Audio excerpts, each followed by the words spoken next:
حضرت مولانا عزیز صاحب کے بیانات سننے کے لیے ہمارا چینل اشکا فرقت کو سبسکرائب والسلام على سيد المرسلين وعلى آله وأصحابه أجمعين أما بعد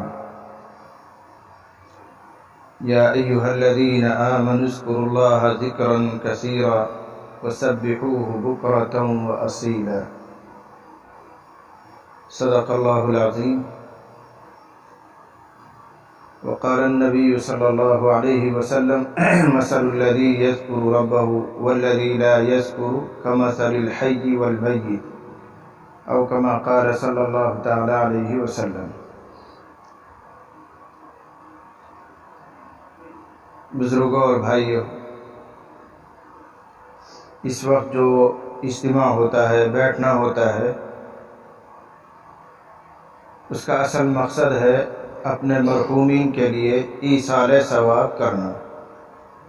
مرحومین جو ہمارے بوڑھے بڑے دنیا سے جا چکے، ان کا بھی ہمارے اوپر حق رہتا ہے. ہمارے دادا ہیں، دادی ہیں، نانی ہیں، نانا ہیں، والد ہیں، والدہ ہیں، یا بھائی ہیں، بہن ہیں، بہت سے ہمارے آگے جا چکے ہیں.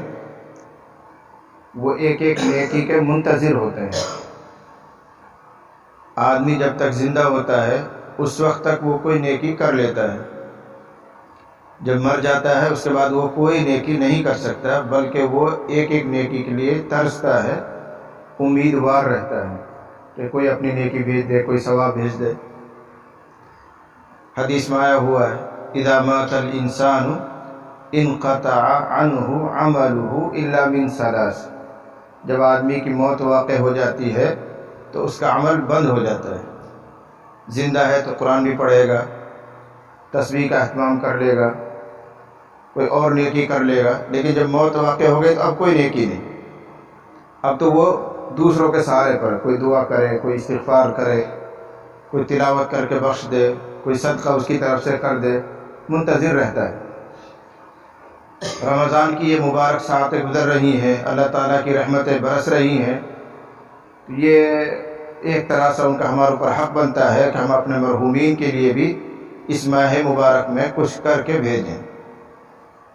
اس کا ادنیٰ درجہ یہ ہے جو یہ مجلس کی جا رہی، کم از کم سورہ یاسین جو قرآن شریف کا قلب ہے، قرآن شریف کا دل ہے، اس کو پڑھ کر اس کا ثواب اپنے مرحومین کو بھیج دیں. اس کے لیے یہ چھوٹی سی مجلس ہوتی ہے. لیکن جب بیٹھ ہی جاتے ہیں تو 10-5 منٹ کچھ نصیحت بھی ہو جاتی ہے. کل وعدہ میں نے کیا تھا کہ ذکر کا طریقہ آپ کو بتایا جائے گا، اسی مناسبت سے میں نے آیتیں پڑھی ہیں. اللہ تعالیٰ ارشاد فرماتے ہیں اے ایمان والو، اللہ کا کثرت سے ذکر کیا کرو. کثرت یعنی زیادہ، خوب زیادہ ذکر کیا کرو. اسلام میں جتنی بھی عبادتیں ہیں کسی کے بارے میں صراحت کے ساتھ یہ نہیں کہا گیا کہ کثرت سے کرو. نماز سب سے اہم عبادت ہے، لیکن کہیں صراحت نہیں ملے گی کہ کثرت سے نماز پڑھا کرو، ایسی صراحت نہیں ملے گی. زکوٰۃ، صدقہ، حج، عمرہ سب اچھی عبادتیں ہیں، عظیم عبادتیں ہیں، لیکن کثرت کا مطالبہ نہیں. ذکر ایک ایسی عبادت ہے جس کے لیے اللہ تعالیٰ فرما رہے ہیں کثرت سے کرو. جب کثرت مطلوب ہے تو اللہ تعالیٰ نے اس کو کسی قید کے ساتھ مقید نہیں کیا ہے، کوئی پابندی نہیں لگائی. آپ بیٹھ کر بھی ذکر کر سکتے ہیں، کھڑے ہو کر بھی ذکر کر سکتے ہیں، لیٹ کر بھی ذکر کر سکتے ہیں، باوضو بھی ذکر کر سکتے ہیں، بے وضو بھی ذکر کر سکتے ہیں. یہاں تک کہ آپ کے اوپر غسل فرض ہو، حالت جنابت جس کو کہتے ہیں، اس میں بھی آپ اللہ کا ذکر کر سکتے ہیں. کیوں؟ کثرت، زیادتی مطلوب ہے. اگر اللہ اس میں قید لگاتا ہے بیٹھ کے ہی کرنا ہے، باقی کی حالت میں ہی کرنا ہے، قبلہ رخ ہو کر ہی بیٹھ کر اللہ کا ذکر کرنا ہے، پھر کثرت کیسے ہوتی؟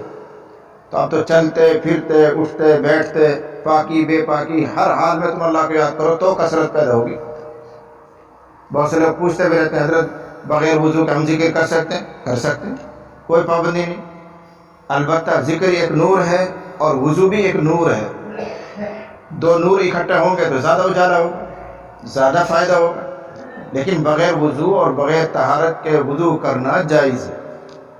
اور یہ صراحتاً اس لیے عرض کر رہا ہوں، ہمارے ایک دعوت تبلیغ کے ساتھی نے فتویٰ دیا ہے کہ بغیر وضو کے ذکر کرنا حرام ہے۔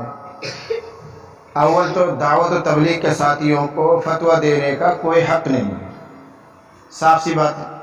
یہ تو علماء کا کام ہے، مفتیان کرام کا کام ہے، جو 15 سال 20 سال کتابوں میں لگتے ہیں، پڑھاتے ہیں، سمجھتے ہیں، ان کو یہ حق پہنچتا ہے کہ وہ مسئلہ بیان کریں۔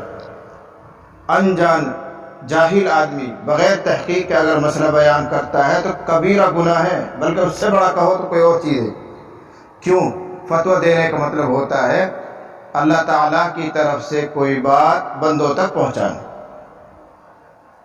اللہ کی بات پہنچا رہے۔ اب اللہ نے تو اس کو حرام نہیں کیا ہے، اور میں یوں کہہ دوں کہ حرام ہے تو اللہ کی طرف جھوٹی بات منسوخ کر دیا میں نے، تو اپنا جہنم میں ٹھکانا تیار کر دیا۔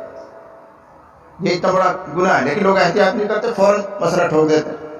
اس لیے اچھی طرح یاد رکھنا، بغیر وضو کے یہاں تک کہ ناپاکی کی حالت، غسل والی حالت میں بھی اللہ کا ذکر کیا جا سکتا ہے۔ حضرت عائشہ رضی اللہ عنہا روایت کرتی ہیں، کان رسول اللہ صلی اللہ علیہ وسلم یذکر اللہ علی کل احیانہ، اللہ کے رسول ہر وقت اللہ کا ذکر کرتے تھے۔ ہر وقت کا مطلب وہی، باوضو بے وضو، کھڑے بیٹھے لیٹے۔ اس سے صریح روایت حضرت علی کی ہے کہ نبی کریم صلی اللہ علیہ وسلم ہم کو ہر حال میں قرآن پڑھاتے تھے، یہاں تک کہ استنجا خانے سے باہر آتے تھے تو بھی قرآن ہمیں سکھا دیتے تھے، سوائے جنابت کے۔ قرآن میں یہ پابندی ہے، قرآن کو ہاتھ لگانا الگ چیز ہے، قرآن کو پڑھنا الگ چیز ہے۔ اگر ہاتھ لگائے بغیر یوں دیکھ کر پڑھ رہا ہے تو بغیر وضو کے پڑھ سکتا ہے، جب قرآن ہی بغیر وضو کے پڑھ سکتا ہے تو اور ذکر اس سے چھوٹے ہیں۔ قرآن سب سے اونچا ذکر ہے، جب وہ بغیر وضو کے جائز ہے تو دیگر اذکار کیوں جائز نہیں؟ تو اللہ تعالیٰ نے کیا فرمایا کہ کثرت سے اللہ کو یاد کرو، تو کثرت کروانی تھی، اس لیے کوئی قید نہیں لگائی، کسی بھی طرح سے اللہ کو یاد کرو بس۔ لیکن بزرگان دین کا تجربہ یہ ہے، اگر باوضو قبلہ کی رخ کی طرف ہو کر بیٹھیں، پھر ایک خاص طریقہ اس کا لحاظ کریں تو زیادہ فائدہ ہوتا ہے، زیادہ فائدہ ہوتا ہے۔ ثواب کا انکار نہیں ہے، ثواب تو ویسے بھی ملتا ہے، فائدہ ہمارا جو دل غافل ہے، اس پر جو زنگ لگ گیا ہے، دنیا کی محبت بیٹھ گئی ہے، اصول اور ضابطے کے مطابق ذکر کریں گے تو اس میں وہ زیادہ فائدہ پہنچائے گا۔ ذکر بغیر وضو کے بھی جائز ہے، ذکر بغیر وضو کے بھی ثواب دے گا، آپ کو ثواب پہنچے گا، لیکن فائدہ اگر چاہیے تو فائدے کے لیے اصول کی رعایت کرنی، ضابطے کی رعایت کرنی۔ جیسے دوا اگر پرہیز کرو گے، ڈاکٹر کے بتائے ہوئے اصول کے مطابق لوگے تو زیادہ فائدہ کرے گا۔ بے ڈھنگے پرہیز کھا لو تو ہو سکتا ہے تک لگ بھی جائے، کچھ نہ کچھ فائدہ ہو بھی جائے، لیکن اگر ڈاکٹر کے بتائے ہوئے اصول کے مطابق لوگے تو زیادہ مفید ہے۔ وہ جو کہے، جتنی مقدار بتائے، جتنے ٹائم بتائے، کھانے سے پہلے یا کھانے کے بعد، ان اصولوں کو رعایت کرو گے تو زیادہ فائدہ ہے۔ ایسے ہی بزرگان دین جو ذکر کرواتے ہیں وہ بھی دوا ہے، وہ بھی ایک علاج ہے، تو ان کے بتائے ہوئے اصول کے مطابق کریں گے تو زیادہ فائدہ ہے۔ ویسے کیسے بھی ذکر کر لو ثواب مل جائے گا۔ یہ جو بزرگان دین کا یہاں ماحول ہے 13 تسبیح پورا کروانے کا، اس کا طریقہ بتانا چاہ رہا ہوں، اس لیے کہ عصر کے بعد اسی کا معمول ہے۔ عصر کی نماز کے بعد آپ سب یہاں بیٹھیں گے اور وہ 13 تسبیح آپ پورا کریں گے تو اس کا ضابطہ، اس کا اصول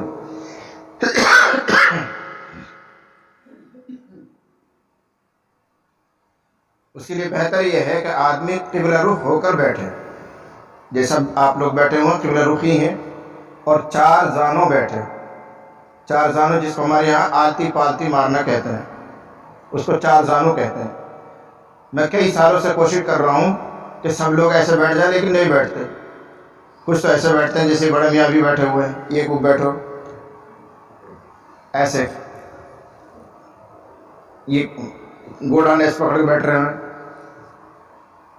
جائز ہے، منع نہیں ہے۔ کچھ حالات ایسے ان میں اس طرح بیٹھنا بھی منع ہے۔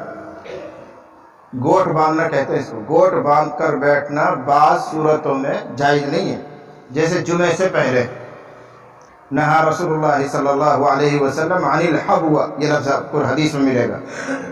جمعے کی نماز سے پہلے جب خطیب امام صاحب خطبہ دے رہا ہو تو ایسے دونوں ٹانگ کھڑی کر کے یہ پکڑ کے بیٹھنا منع ہے. لیکن ہمارے بیوات میں جا کے دیکھو سب بیٹھ رہے ہیں آرام سے اور جمائی نے لیتے رہیں گے, اور جب وہ کہے گا بولا ذکر اللہ تعالی اعلیٰ, چل بھائی ہوگا کھڑ ہو جائے, سب سمجھ جائے گا. اب تو اینڈ آ گیا, اعلیٰ و اولا جب چلے گا سب سمجھ جائیں گے, بے پڑھے لکھے بھی سمجھ جائیں گے. اس وقت منع ہے. ایسے ہی یہ جیسی یہ مجلس لگی ہوئی ہے وعظ و نصیحت کی, اس میں گوٹ باندھ کر بیٹھنا منع ہے. یا سبق کی مجلس ہے اس میں گوٹ باندھ کر بیٹھنا منع ہے. ایسے ہی ذکر میں وہاں بھی منع ہے. منع ہونے کا مطلب یہ ہے کہ مکروہ ہے, ناپسندیدہ ہے, ناجائز حرام نہیں, ناپسندیدہ ہے. وجہ اس کی یہ ہے کہ اس طرح سے بیٹھنا یہ ایک طرح سے آرام دہ کرسی ہے, آرام دیتی ہے, اور آہستہ آہستہ آدمی کو سستی آتی ہے, نیند آنے لگتی ہے. جالب نوم, یہ اکڑو یہ گوٹ باندھ کر بیٹھنا جالب نوم ہے, نیند کو لاتا ہے, سستی پیدا کرتا ہے. تو ذکر میں تو چستی چاہیے نہ کہ سستی, نیند تھوڑی چاہیے, بیداری چاہیے, اس لیے اس میں یہ ناپسندیدہ ہے. بہرحال سب ساتھی کوشش کریں کہ 4 زانوں بیٹھیں. پھر ذکر شروع کرنے کا طریقہ یہ ہے کہ 200 مرتبہ آپ کو لا الہ الا اللہ کہنا ہے, 400 مرتبہ الا اللہ کہنا ہے, اور 600 مرتبہ اللہ اللہ ڈبل اللہ اللہ کہنا ہے, اور آخر میں 100 مرتبہ اللہ اللہ اللہ. 13 تسبیح کے نام سے مشہور ہے. یہ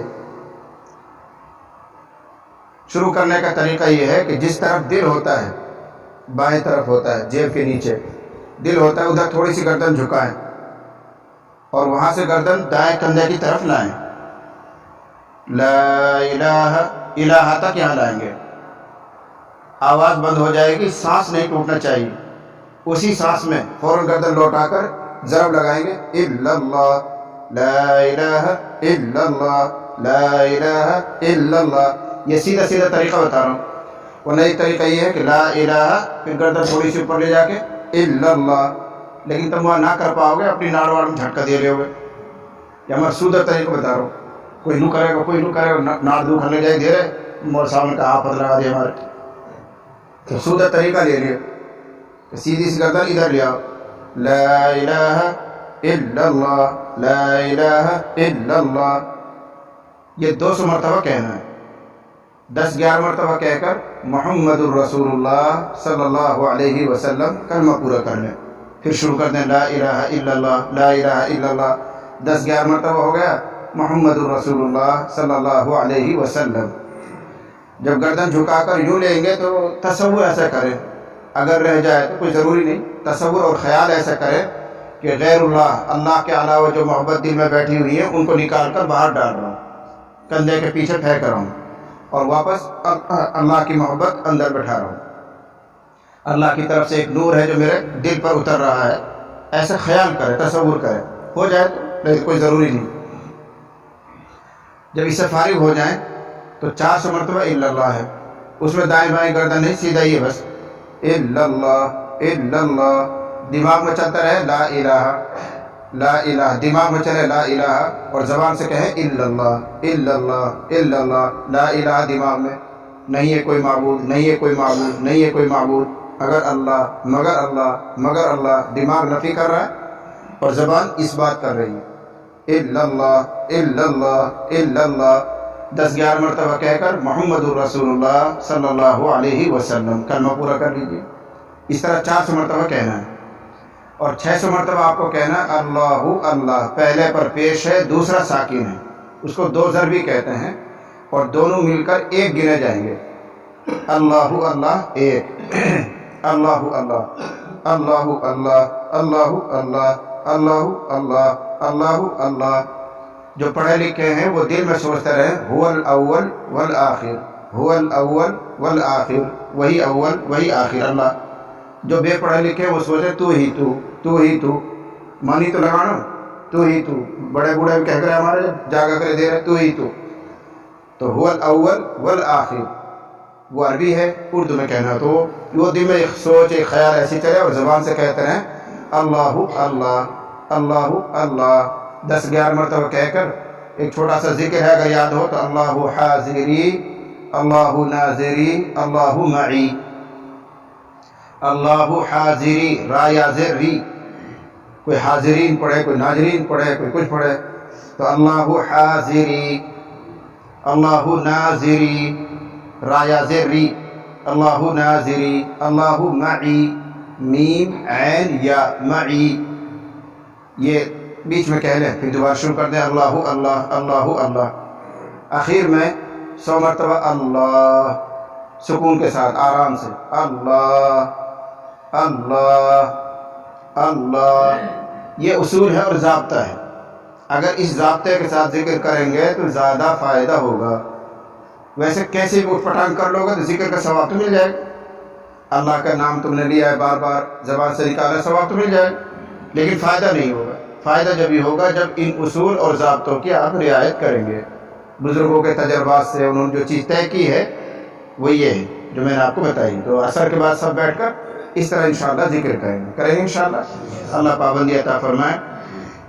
ابھی تو وہ سب ساتھی جو بیت ہیں وہ بھی، جو نہیں ہے وہ بھی سب کریں، اور 13 تسبیح کریں، 13 تسبیح پورا کریں۔